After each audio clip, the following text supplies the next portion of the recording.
Hola amigos, bienvenidos a los análisis de librería Pirineos3000.com. Hoy vamos a analizar el libro La cuina del Pirineo catalán, un libro de ediciones Cossetània escrito en catalán, de formato, como veis, tapa dura y de dimensiones medianas o medianas grandes, como podéis ver. Vamos a hacer una ojeada rápida y claramente ya estáis viendo el formato del libro, que es una foto del plato y aquí la receta en sí. Vamos por el principio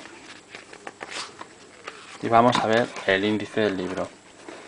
El libro se compone en varios apartados por platos, dijéramos. Un apartado sería este de aquí, serían entrantes, sopas, escudellas y ensaladas, pescados, carnes, aves, verduras, arroces y pastas y postres. Aquí rápidamente, muy brevemente, un pequeño inciso de la diferente cocina dentro del mismo Pirineo catalán, y rápidamente ya pasaríamos a lo que son las recetas.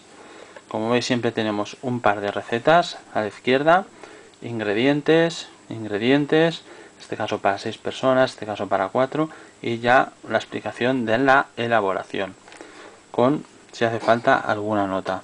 Y a la derecha la foto de una de las dos recetas. Aquí podéis ver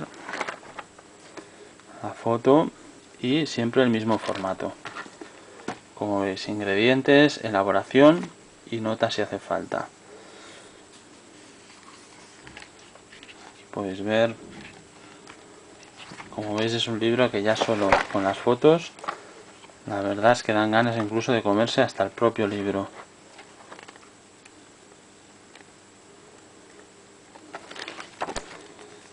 Un libro para conocer mejor la cocina del Pirineo catalán, escrito por Jaume Fàbrega y Eliana Cibaut.